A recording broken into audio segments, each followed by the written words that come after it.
All right, so we're gonna talk about the cooking gear that, obviously, we were talking a little bit about what we want to cook for meals.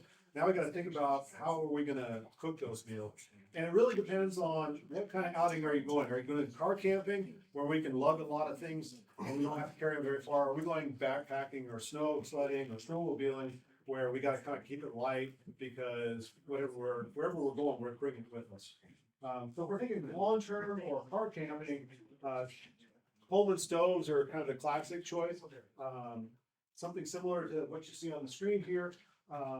This is a case where I would buy or bring with you the large propane bottles because you're probably going to want to be running continuously. The other thing that you can do that our troop did was buy a tree or a splitter for the propane. And in addition to the stoves, we could run a lantern off of it. But more importantly, you can buy a propane heater. There's lots of different ones around there. I used to have one called a Mr. Buddy. I think Costco sells it. I know Walmart does. Those are great things. And the reason being, in addition to having a fire, if you have a heater going when you have a scout or an adult who gets cold, you can go now warm up on that heater. And it kind of provides especially going to be outdoors and you don't have access to a cabin or something like that. It's a great choice. The only thing I would recommend is keep scouts a little bit away from it. My experience and my son is he has destroyed at least one pair of gloves from getting too close, and they were my nice gloves. So, going back to propane, propane's a great choice because propane works down to about minus 44 degrees. If you're out camping at minus 44 degrees, more power to you, but that's a little too cold for me. One thing you can do is bury the propane tank. Because it is a liquid and it can freeze, more so the valves and things, but if you keep it down in the snow acts as an insulator. So that's something to keep in mind. If we're looking for more short term, like again, backpacking, you've got your regular backpacking stove, that runs off a little canister like this. Those will work generally down to about freezing, and then they tend to not work as well. One thing you can do is take the canister and keep it in your clothing with you, so your body heat keeps it warm, because the liquid in here can freeze. So that's something to think about. There are some newer, a little bit more expensive stoves out there that are called inverted stoves. They take the canister and they flip it upside down, and they usually have a little hose ring. Those can go down a little bit colder, usually down to about 0 degrees. But again, they tend to be a bit more expensive, so I wouldn't buy one just for this. If you're going crazy on camping anyways, you can do it, but I would buy it for camping. What our troop used was the white gas or Coleman gas stoves. Those will go down to some crazy temperature that I don't think we would have any business being out in. The only downside, there's two downsides to those. One is you have to learn how to use those stoves. They're not as easy to use as the backpacking stoves where you just turn it on and hit the igniter or light a match. So it's something you definitely want to practice before going winter camping. And number two, the fuel itself won't freeze, but it will get really cold. So as you're pouring the fuel you might want to transfer it between canisters. It's possible to pour that fuel on your hands and you can get burns that way, freeze burns. So if you're going to do that, I would recommend having gloves to insulate your hands if you're going to be transferring the fuel around. But other than that, those stoves work great. They just, you do have to practice with them. I've seen adults try to light things on fire with them because they didn't know what they were doing. So it's definitely a great choice. You just need to practice. All right, so we're going to move on to question number 4 in groups. So if you wait for that. We already did that.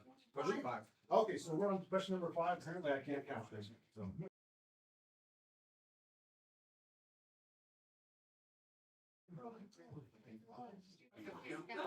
All right. So, all right, we have some answers. We'll start over here. Big heavy blankets. Okay. CJ, raise your own hand.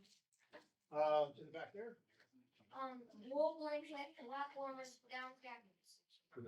Good choice. Okay, right here. If it has to come to it, you can use your clothes. Yeah, that's definitely. Celebrate pillows and mats. Okay, mats are a great choice. Here in front. Full Excellent. Yes. Full hat to box. Wool blanket.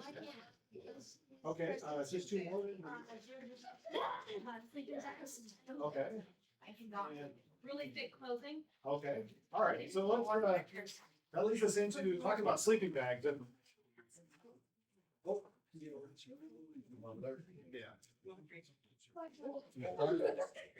Okay, so if you think about it, sleeping bags are really important because whether we're winter camping or not, we're gonna be spending a lot of time in our sleeping bags. And typically I find for winter camping, you spend a lot more because the sun goes down earlier, the sun comes up later. And also when it's cold, people kind of want to just burrow into their sleeping bags and spend more time there than necessarily running around. We found that at least in my trip, the scouts tend to run out of energy before the adults did, and we were standing around outside shivering, and they were tucked in their sleeping bags. One of the things you'll find out, especially if you've got older sleeping bags, is newer sleeping bags have what they call a temperature rating. And so this is kind of an attempt to have a standard for measuring how warm can a sleeping bag keep you. But there's a couple things you should know about this. One is they assume that you have a base layer, that you're not just getting in there in your underwear or just your socks. And they also assume that you've got a sleeping pad to insulate you from the ground. So if you take your sleeping bag and you just put your socks and you're right on the ground, it's going to be a lot colder. So if you look on it, the other thing they kind of assume is that the temperature that they're going to tell you is what they call survival temperature. So if they say a 32-degree bag, they mean that bag will keep you alive at 32 degrees. You may not be the warmest, you may not be comfortable, but you will be alive. And a 0-degree bag means that it will keep you alive down to 0 degrees. And again, at 0 degrees, you may not be the warmest person there, but you're not going to freeze to death. So don't think that a 35-degree bag is going to keep you warm at 30 degrees. So typically we have kind of ranges of sleeping bags. You have kind of your typical 3-season bag, which means you kind of use it most of the year, and most of those go between like 10 and 35 degrees. But the winter bags tend to be 10 degrees or less, and so that's something to look at when you're choosing what you're going to bring with you on your camp out. I think everybody's pretty familiar with the different types of sleep bags. So I'll show you a couple here. So you got the kind of old school, this is I think a Coleman rectangular, really heavy synthetic insulation sleeping bag. Probably not what I want to bring on winter camping for a number of reasons. One is it's really heavy. Number two, there's this big gap at the top. So all the heat's going to come out of the top here. It's not going to be sealed. Another thing, if you look at the zipper here, it's not protected. So this is another place that's going to get really cold in the night. But yeah, this is, well, it's just some kind of synthetic, but it's heavy. So I don't know, the outside might be cotton, but so that's your kind of old school sleeping bag. Having said that, I'll talk about it in a minute. It's not entirely worthless. This is what I take, and this is kind of my sleeping bag roll. So I've got everything all rolled up here. So on the outside, I've got my bivy sack. Not absolutely necessary, but a bivy is great because it's going to add another layer. So it's going to add a few more degrees to kind of my overall sleep system. If you've got really crazy scouts, they'll just sleep outside in the bivy, even in the cold. So they can wake up and they'll have snow on top of them, but it works great. This one is Gore-Tex. So again, it's a material that's going to breathe. So even if I'm all wrapped up inside of here, the moisture from my breathing out my mouth and my body will kind of wick out of this. But again, you don't have to have a bivy, but for me, because I do sleep very cold, this is another layer of insulation. This is my sleeping bag. So it's a typical mummy sleeping bag, but this is a winter bag. So it's got a few more features that your typical mummy bag might not have. One is this draft collar here, which is kind of like having a little blanket you can tuck around your neck. So it kind of seals off the area around your neck so the heat from your body isn't escaping out the top of your sleeping bag. So definitely a feature I would look at if I was going to buy another bag.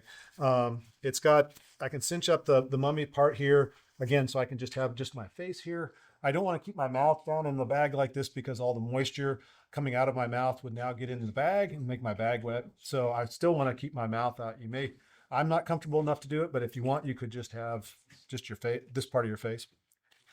And then also in here, the nice thing about a bivy is it keeps my sleeping pads, and I have two, underneath me at all times. So if you're somebody who rolls around in the night, that sleeping pad is providing you with insulation from the ground. And again, the nice thing about the bivy is it kind of holds in place. Some sleeping bags have straps as well that you can put around to keep you from rolling off. And if you look at my sleeping pad here, I've got one closed foam cell pad, and then I've got an inflatable pad. And the inflatable pad, I'll talk about that in a minute, but I've got it on the bottom, and we'll talk about why that is.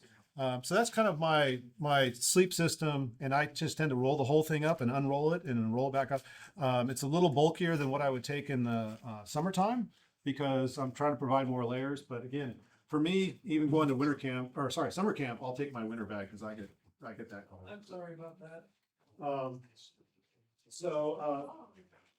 Let's see here. So we're talking about those things. So there's different ways sleeping bag can get put together. It's not something you have to worry an awful lot about, but if you are looking to go buy a sleeping bag, what you can look at is how the baffles, which are kind of the way they sew the sleep bag, are sewed together. You can have it's maybe a little hard to see, but you can have one layer of baffles. That's kind of the least warmest down to this double layer. So you can imagine 2 layers of insulation. And this would be more expensive, but would keep you warmer. So sleeping bags are definitely, you get what you pay for in terms of feeling warm or not. But again, this is kind of something that you have to think about.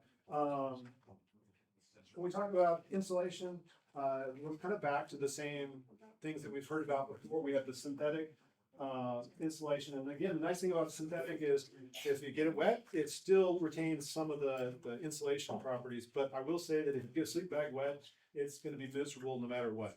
You're going to just get a little bit more out of a synthetic bag than out of a down or a duck down or a goose bag. Again, the down, which is my sleep bag is a down bag, it is a little bit more expensive, but it's going to keep you a little bit warmer. But you do have to keep it dry. So again, if you're looking for a Scout, that's something you have to think about. Is my Scout the kind that's going to get it wet? My son would probably be that Scout. So I love him dearly, but I would not buy him a down bag. Moving on to sleeping pads. So we have to think of our sleeping system as a whole. It's not just the sleeping bag. The pad that we choose is important too. So they have a thing called an R value, which is just adults have seen it on houses. It's just a measure of how insulating the pad is. And the higher the number, the better the insulation.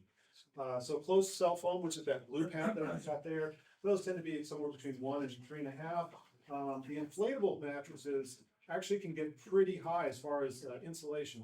And so that's something you have to look at when you buy them. The reason I have 2 is for 2 reasons. One is 2 pads gives me twice as much insulation.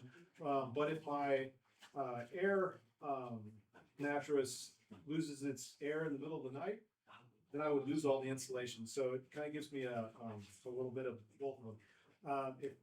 I don't think anybody really ever tries to do this, but a pool mattress would be a terrible sleeping pad because there's no insulation in there.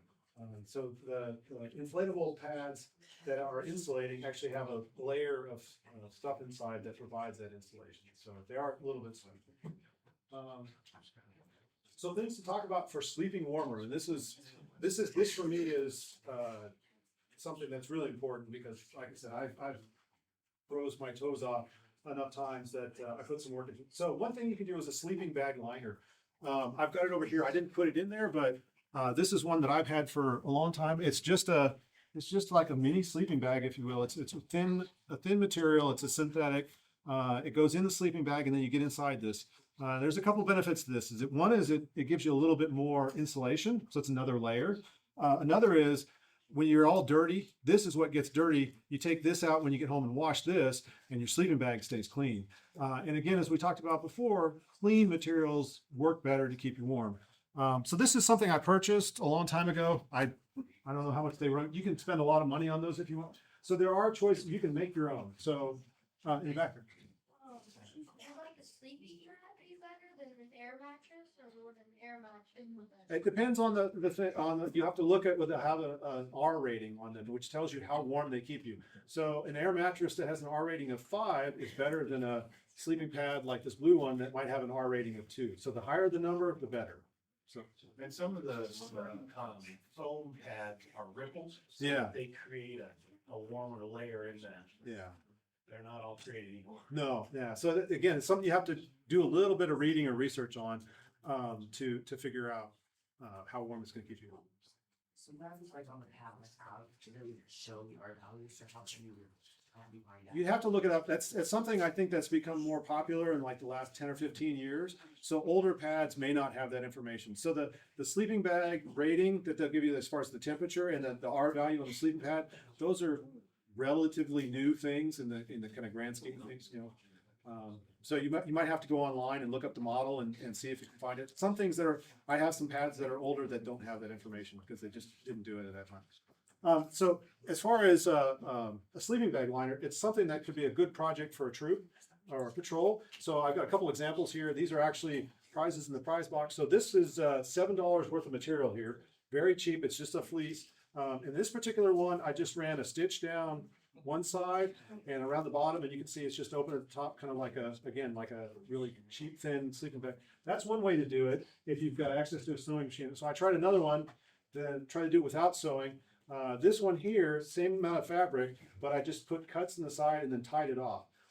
And so the nice thing again, as opposed to a blanket, the nice thing about a liner is it's wrapped around you, and no matter how much you roll or twist and turn, it stays with you. Another choice, if you've got it, is just have a blanket. So this is a blanket that I also take. It's a kind of a puffy, this is a down one. So again, you wouldn't want to get it wet, but this is incredibly warm. And again, I can either put it on top of or tuck it in my sleeping bag. And that's yet another layer. And it may be the difference between spending the whole night going like this and actually sleeping. So something to think about. Another going along with the sleeping thing is these kind of emergency blankets like this. You can put this down on the floor of your tent, and it's another layer between you and the ground. The nice thing about this is they're bigger than a sleeping pad, so you can kind of open it up, and that lets you put things on your kind of the floor of your tent, so they'll still get cold, but maybe not as cold as if they're sitting on just the ground.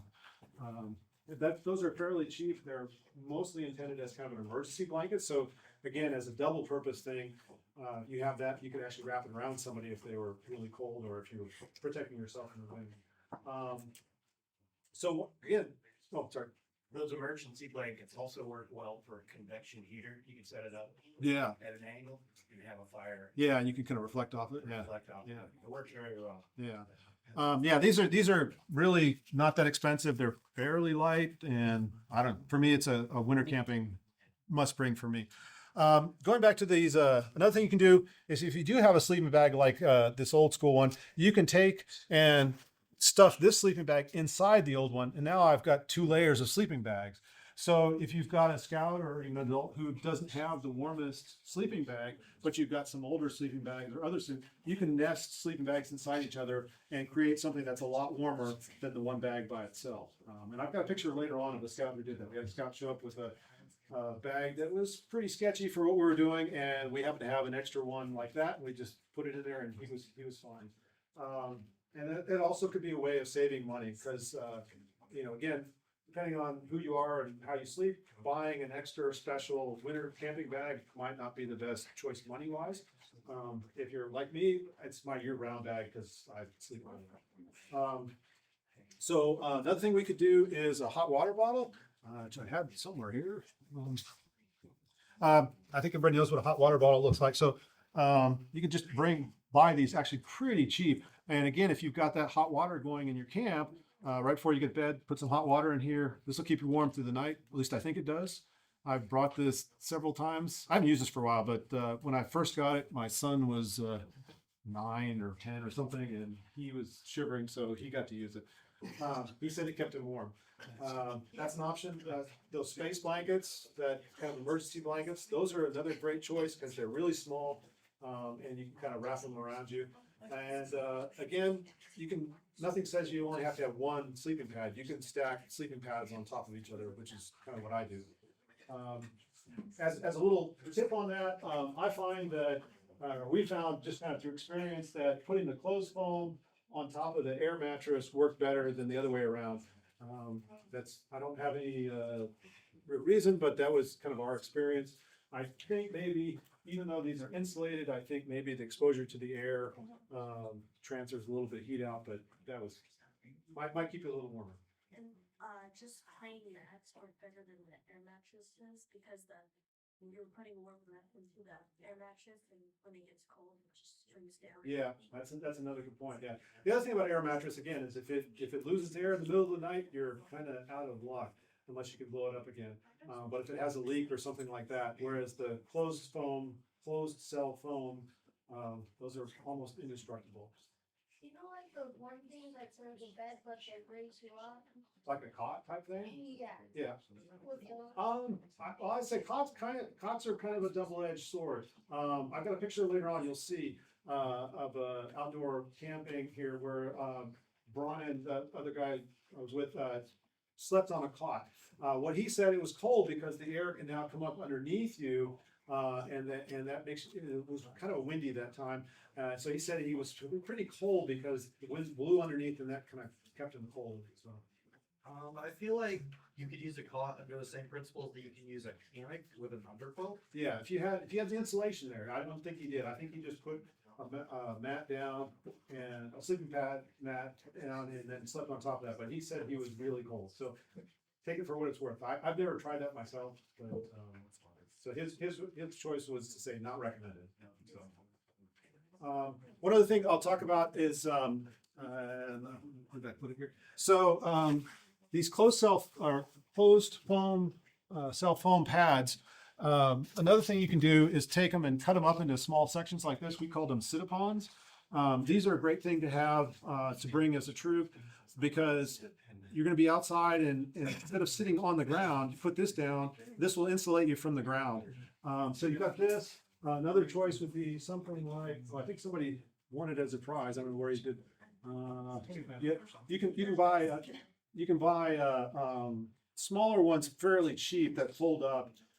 They're like, I don't know, less than $10 on Amazon if you're looking for something more backpacking type thing. But the nice thing here is you can just throw that down, sit on it, and keep you from losing heat out to the snow or whatever you're sitting on. So You can sled on them. yeah, these are, and the nice thing is they're cheap. You basically just take go to Walmart or wherever and buy one of these foam mattresses and just cut it up into sections.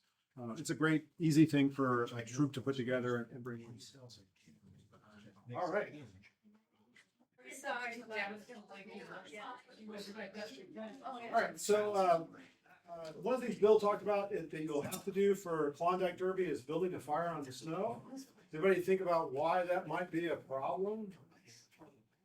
As the fire heats up off the snow and then it lights the fire. Exactly, yeah. And that's one, and then if you're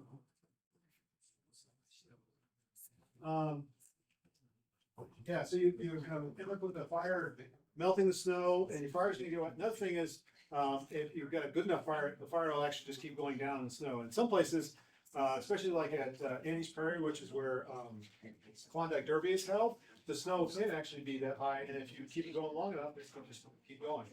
So you have to think, this is a skill you'll have to either practice or think about. It's fairly simple though. We talk about that. So the solution is really easy, is to make a base to put your fire on. That's going to insulate the word you hear a lot today, but insulate the fire from the snow or the ice. And the easy way to do that is to use green logs. Does everybody know what green logs are? Logs that are like not all dried up. Exactly. So these are logs that are freshly cut. Fresh one cut. Yeah, exactly. Freshly cut logs. We're gonna want to get logs that are like 2 to 3 inches diameter, so fairly good sized around. And we're gonna make essentially like a raft. Our fire is gonna kind of be floating on this raft that's on top of the snow, and that's gonna keep the fire from getting wet, and it's also gonna keep the fire from sinking down. So it's typically after you build that little raft or that platform, you're gonna prepare your fire like you normally would, whether you want to build a TT or some other kind of setup to get your fire going. You do whatever you want to do there. Then you light your fire and you use it. And then of course, when you're all done, like good scouts, we leave no trace. So you need to clean up any ashes and take your raft or your platform and spread it out. So it's pretty straightforward. The one thing you need to remember, because again, it is part of Klondike Derby, and if you're going to go out and unless you have an established fire pit and you want to have a fire, you need to do something like that. All right, so now we'll move on to winter camp setup. And again, this is another area that's a Klondike Derby type of thing. When you get to Klondike Derby, one of the ratings for your patrol is how well is your campsite set up. So we'll talk a little bit about some of those things in this section. So there's typically kind of two types of winter camping setups. There's short term, which is maybe we're gonna go for a day, or it's gonna be something like we're backpacking or skiing, where we're gonna be in different places. So we're not really gonna set up in one spot. And this is something that's, you know, kind of like backpacking type of thing. And in those cases, typically we're gonna do something like a tent. And so you can see this person here, we've got, the scouts got their tent here. They've got, you notice they've dug a little well right here in the snow, and that's kind of handy for a couple of reasons. One is it makes it easier to put your boots on or take them off at the end of the day, and without getting the snow inside of your tent, which is again something we want to keep our clothing and our tent dry.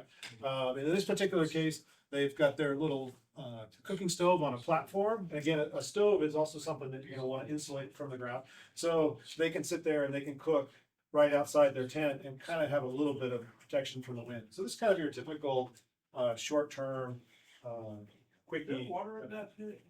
What's that?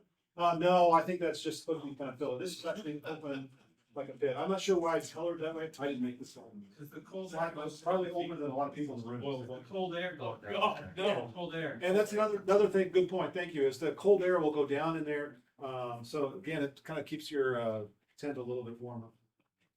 So this is kind of an example. This is down at Randall Martin. Everybody been down to Randall Martin? Not everybody. So Randall Martin is what was formerly a ranch down in Oregon, just outside of Pendleton. It was donated to the Scouts. It's a great place to go for all sorts of camping, not just winter camping. You can take long hikes there. You can do car camping there. It's a great place for winter camping because there is a house there. So if you do run into somebody that needs to be warmed up, you have access to that. In the wintertime, it's kind of hit or miss whether they'll have enough snow depending on when you go. Do you know what the protocol is to reserving it in the winter? I do not. You have to get a hold of the council, and Carl Imhoff will make arrangements, but you're required, the one requirement is you have to have a staff, Yeah, you have to have. trained staff supervisor has to be on site while you're there, but troops use it all the time. Yeah. Got it. And, How's the and it was plowing? like, what's that? How's the plowing of it? Is Crap, that road snow. pretty clear Yeah. I wouldn't count on it. or? Okay. At the time I've been up there where there was about 2 feet of snow, no, we were kind of blowing our way through with the 4-wheel drives. Yeah, it's, you know, after a while, it's not bad. It's kind of, again, it's kind of hit or miss. The night that I've been down there was -4, no snow, but it was bitterly cold. Other times I've been down there with, you know, snow like this, and from this picture, it's about 2 feet of snow. I think it was, just a little bit below freezing, so not too bad. I think, I don't know what the rates are now, but, there's a set fee per scout or per person per day. Another nice thing about Randall Martin is they'll set up porta potties there. So the issue of where to go to the bathroom is taken care of for you. But in this particular case, you can see we've got a kind of a row of tents set up here. This is actually a Dutch oven table where this is a case that's a little bit fancy in your meals after a while. But yeah, pretty simple there. I think it's $5 per person per weekend. I thought that's what it was, but I didn't, it's been a while since I've actually. Where is the below rate, yeah. Yeah, so, when we talk about long-term site here, we're looking at something. Is it per night? It might be per night, but anyway, it's something you can ask the council about if you have questions. So a long-term site where we're gonna set things up, we're gonna be there for a while. This might be car camping. This would definitely fit the case for, Klondike Derby. Kind of general rules, I would say, you're generally gonna be close to where you park your car, so this is where you can bring kind of more complicated setups, things that weigh a bit, because you're not carrying them very far. As a recommendation, I'd say stay away from the parking lot, especially Andy's Prairie. They have snow plows that come through that can throw the snow quite a ways. So you don't want to be close to the parking lot because they're going to throw snow on you, number one. Number two, stay away from the parking lot because sometimes you have people go out to their cars to warm up. So you don't want to be parked next to or camping next to the parking lot where somebody's just running their car to warm up. It's kind of so we go on. we kind of look at, what we're looking for at, Klondike Derby, there's some things that, again, this is where you want to read the guide because it'll tell you exactly what you're going to be graded on. But some things you'll look at is, you notice here they've got kind of an entryway that they've made into their camp. So that's something that you want to think about. Here they've got a blue tarp on the ground as a place to store things when they get there. So maybe you just kind of throw all your stuff. So again, instead of putting it on the snow where it's going to get wet or cold, you can keep it insulated with a blue tarp. They've got a couple of cooking shelters here. In this case, they're kind of little Quonset huts. I'll talk about some alternatives to that in a minute, but this is something our troop had. Again, this is something that's going to take some time. It uses, the one we had some PVC pipe. So you've got to kind of bend that into place and then put the tarp over it. So it's a little bit more involved than just your typical camping type thing. And then they've got kind of the poles separated out, and then there's the space for the sledge. You'll see somebody up here has built a snow shelter. That's kind of what we're looking for in terms of the long-term camp. It's more thought out. And again, you'll want to read the guide to see exactly what you get points for or against on that. When we think about where to select as far as where we're going to put our campsite, typical things that you normally do for almost anything. We want a nice, safe, protected area. We're not going to be sitting on top of a mountaintop where the winds, we're going to be exposed to the wind or a storm. So we want, and also you can have wind and lightning even in the wintertime. And like I mentioned before, we want to stay away from roads and parking lots because that tends to be noisy or you're going to get some snow. Wind protection, just like kind of any camping trip, you're going to want a little bit more in wintertime. Wind is going to be more of a concern because again, the wind chill is going to kind of suck that heat out. So you want to be a little bit more protected. Trees and rocks are a good idea. Although again, we want to think about when we talk about trees, we want to also look at the trees above us because they might have snow on them. If the wind comes along, that snow could get dumped on our tent. And then you also have dead branches in those trees that can break off and fall. Those are called widow makers for a reason. So when you're just like you are when you're summer camping, you want to look up and see what's over your head before you decide to put your tent there.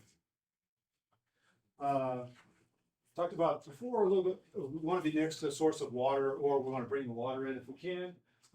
Sometimes, yeah, you don't have the choice. You do have to pack in all your water. Again, Randall Martin's got a faucet there. The water sometimes tastes a little funny, but it's perfectly safe to drink. And one thing that you have to think about in wintertime that you might not think about at times is splash flooding, especially near the end of the winter season when the snow is starting to melt. You do have times where the melt runoff from the snow starts flash flood, so you don't want to be down too close in bottoms of valleys and ravines and things like that. Most of this is kind of common sense, but yeah, for our tents, we want fairly level ground, just like we want any other time. We're going to want to secure our tent, and you might think, well, how can I put a stake in the snow? Well, we'll show you in the next slide. Talking about staying clear of trees and looking for dead trees. So the snow, we have to find a way to anchor our tent because if we don't, it could blow away. So there's a thing called a dead man anchor. It's a little hard to see here, but essentially what you're going to do is dig down like 6 to 12 inches, make a hole, and then you're going to take a twig or some other type of bar and loop your tent pole around that and stick it down in the hole and then mash the snow back down in there. That snow will pack down and freeze, and then you have a really solid anchor for your tent. So this is something you got to think about, and because getting it out of that can sometimes be a bit of a hassle. So what I would recommend doing is this part that actually gets buried down there might be a cord that you could cut and walk away from, which is sort of a little bit against leave no trace, but you reach a point sometimes where I can't get it out. In places like Andy's Prairie, there's a patrol or a troop that goes up in the springtime and looks around for all the cords and things that people have left behind because they were part of their anchors. So this is something you'll want to be ready to do, because otherwise, if you put a stake in the snow, it's not going to stick. You can buy snow stakes, but they tend to be a bit expensive.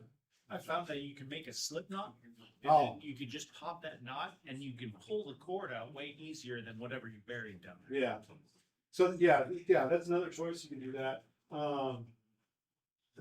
You can buy special snow anchors, like I said, but that's kind of a bit of money that for a one time or maybe once a year use. probably not the best choice.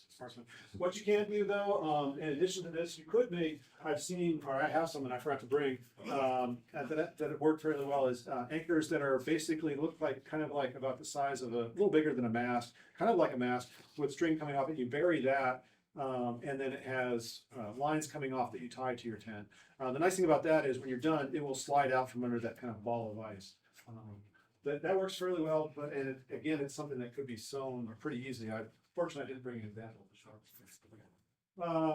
We talk about cooking, again, typical backpacking or camping rules. We want to keep away from where we're sleeping, keep the animals away. We need to figure out how we're going to store things in terms of, now we might bring a cooler, not to keep things cool, but to keep them from freezing, because that cooler will keep your meat or eggs or what have you from freezing.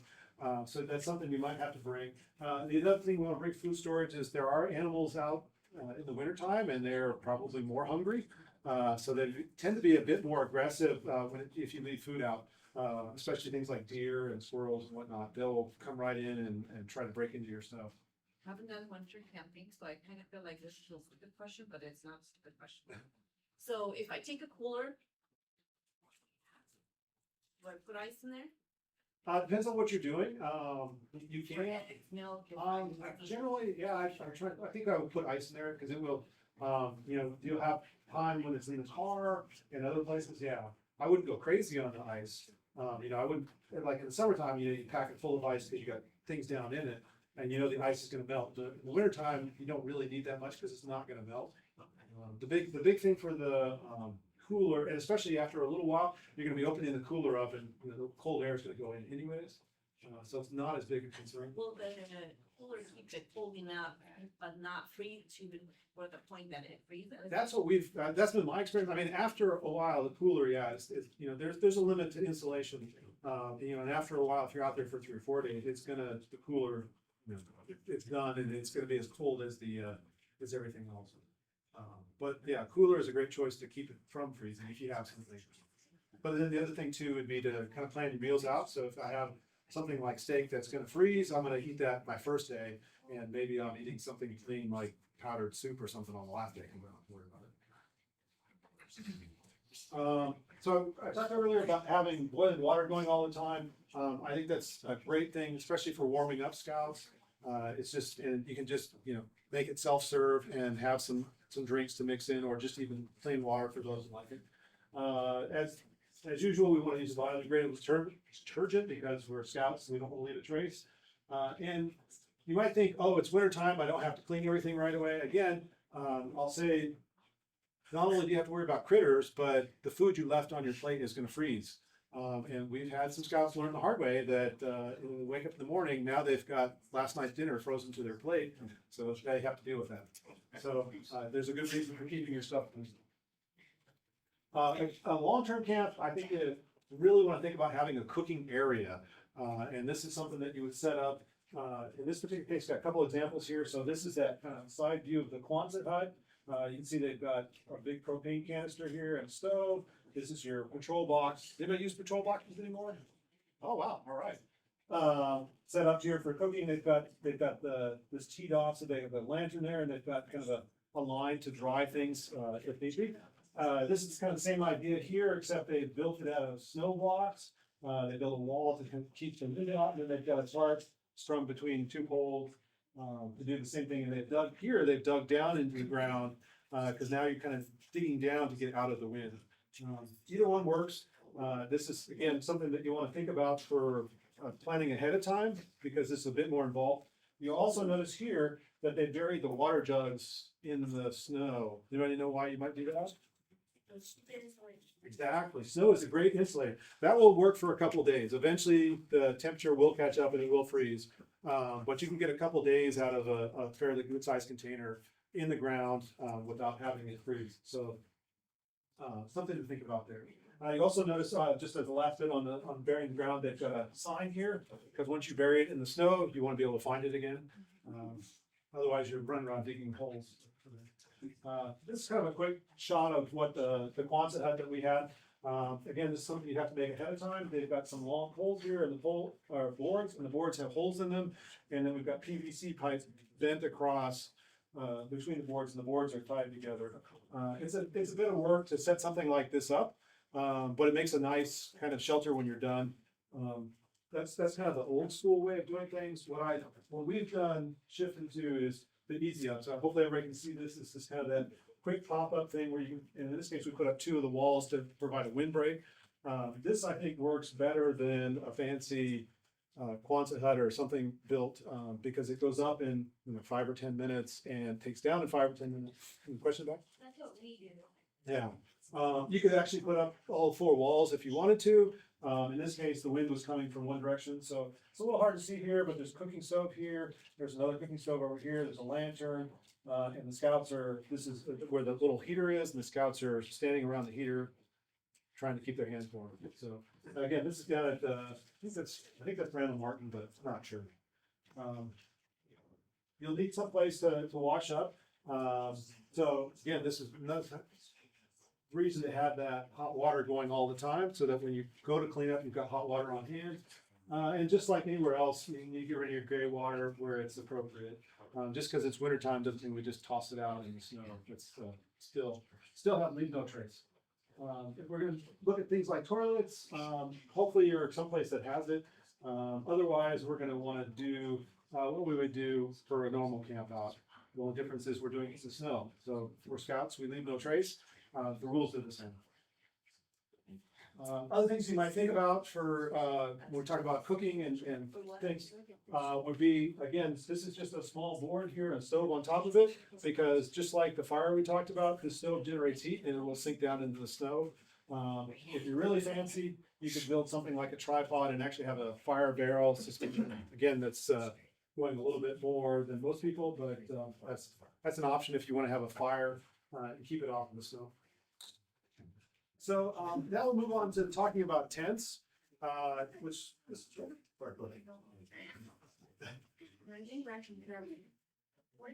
all right. So there's a lot of different types of tents that are out there that you can use.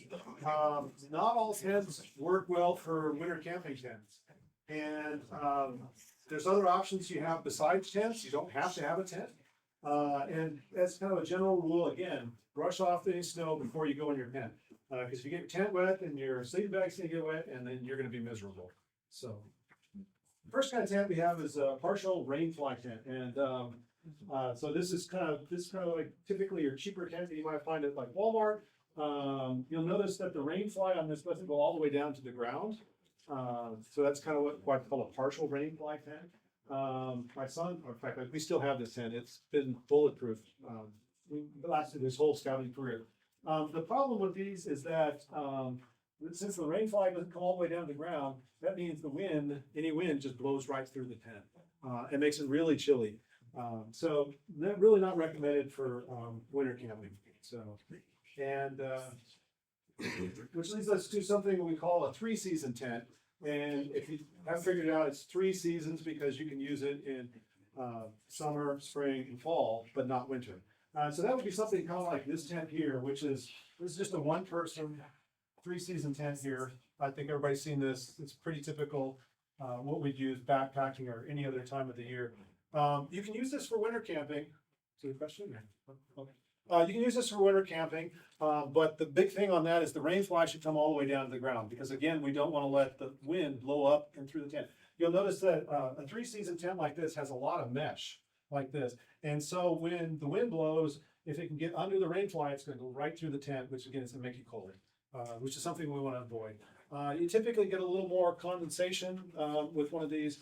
So you'd want what we call double wall tent, which means you have the inner tent plus the rain fly. That'll help on condensation, but I will say that in winter camping, you're just breathing out a lot of moisture, and the air typically tend to have a little moisture, more moisture than normal. So you're going to deal with condensation. Another thing that you can do with a tent like this, after you get it set up, you can pile snow around the gaps in the bottom to seal off the places where the wind could come through. So that can kind of help you out. So that's kind of how you can adapt your 3-season tent to use in the winter. So you don't have to go out and buy a brand new tent. But if you've got, if you really want to, you can go out and buy what's called a 4-season tent, which means you can use it year round. And these tents tend to be heavier because they're designed to deal with everything you can throw at them. They tend to have more poles. So this is an example of a 4-season tent here. It's a little bigger than that one, but what you'll notice here is this tent here has 2 poles. This tent has 4 poles on it, so it's a little bit stronger. It's definitely heavier. The whole thing is not a backpack tent, it's probably like 20 pounds. And if we look at the sides here, there's none of the open mesh that I have in there. So even without the rain fly here, this is blocking the wind from coming inside the tent. And that makes a big difference as far as keeping warm. And then having these extra poles means that if I do get snow dumped on it or it snows during the night, this is going to support that way. Whereas if I have enough snow, the 2 poles eventually are going to break. But again, this is kind of more of a nice thing to have. I'm not saying go out and buy one, but it might be something that you think about as a troop or a patrol purchase. The tent does look cool though. It is nice, yeah. It's definitely a little bit warmer. Not having the wind blowing through the tent makes a big difference. So there are other options. Again, you don't have to stick with just tents. And somebody had mentioned earlier, sleeping on a cot. It's a little hard to see here, but there's a cot here, and then he's got a bivvy on top of the cot, which is the same thing I've got here. And then he's got a tarp over top of that. And he said, and then he tried to use his space blanket here as kind of to store his backpack. And he said it worked great as far as keeping the snow off. You can see there's a little bit of snow on top. The disadvantage he had was the wind shifted. So he had set this up in one direction, thinking the wind was coming this way, and it shifted in the night. Now the wind was heating up underneath the cot, and now he said it was a bit colder. But again, the idea here is you don't have to have a tent. And I'll show you some other. The other advantage is if a tarp gets wet, it weighs the same. Yeah. The tarps are great. The only thing I'd say on a tarp that I should mention is that they don't breathe very well. So depending on what you use that tarp for, you want to make sure you have ventilation, because they, unlike a tent, even a 4-season tent, a tarp doesn't really breathe very well. This is another example here. This is what's called a Noah's tarp, which is you can fold up, and he's got trekking poles here to hold it up. So it's open at one end, and his sleeping bag is here. This was out at Ancient Lakes outside of Quincy. But this is about 2 feet of snow on the ground. So you see he's packed down his where he's going to sleep. He's packed the snow down, and then he's got a couple anchors going on. Again, we don't have to have a snow or have a tent always. The Eskimo word igloo means house, and to the natives of the Canadian Eastern Arctic, igloo is the snow house. Built of snow blocks cut from the hard-packed drifts, an igloo provides the Eskimo with shelter during the long winter months. Easy to build once you know how, his home is compact and strong. The igloo gains strength from its ingenious design. After the first row of blocks has been put in place, one block is cut to form a sloping surface. The second row is started on this slope, and the blocks built up in a continuous spiral, the key to the whole structure. First, Akiutok, the elder of the two, selects a suitable site. With his probe, he tests the snow. It must be hard-packed, and yet not so hard that it will not cut. It must not be layered with streaks of soft snow that would cause it to break in handling. And there must be sufficient good snow in one place to provide all the building material for his igloo. This isn't always as easy as it seems, but is less than in the temperate regions of Canada. Like all good architects, they use the material found around them. The snow will be both bricks and mortar. Packed hard by the constant wind, it can be cut by a snow knife or ordinary handsaw into blocks of any size or shape.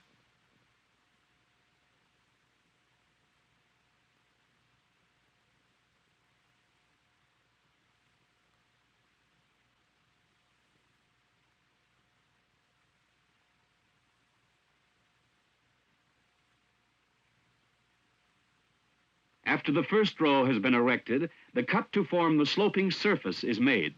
The next row starts on this slope and the upward spiral begins. The Eskimo builds his home around him, always working from the inside. He has cut the first row of blocks so as to have a slight inward lean, which will gradually become more acute as the walls grow higher. Being right-handed, Tupac works in an anti-clockwise direction. Left-handed Eskimos build in the opposite direction.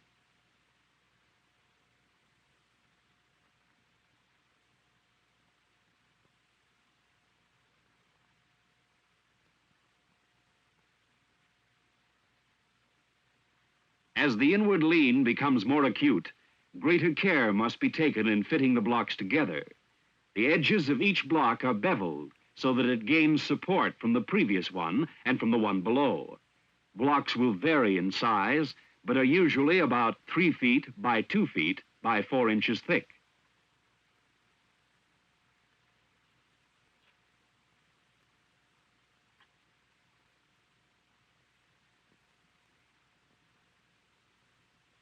Still using snow from inside the igloo, the last block is shoved out through the narrow opening and trimmed to fit. Not until this key block is inserted and fitted, like the keystone of an arch, will the igloo take its final strength. After it has been completed, the warmth of the inside, combined with the wind on the outside, will cement the blocks firmly together. The igloo will be strong enough to support a man's weight, although a sharp blow of the fist might punch a hole in the snow wall. Like the man who paints himself into a corner, the Eskimo has built himself into his house. Cutting his way out, he forms the doorway of the igloo.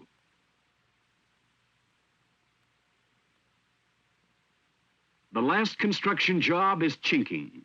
All cracks on the outer surface are plugged with snow so that no drafts can reach the interior. It has taken the 2 Eskimos 1.5 hours to build their igloo for the night. Akiutok and Tupac settle snugly inside, using a snow block to close the door. A hole in the roof serves as a ventilator and heat control, while fresh air comes from a small hole near the door.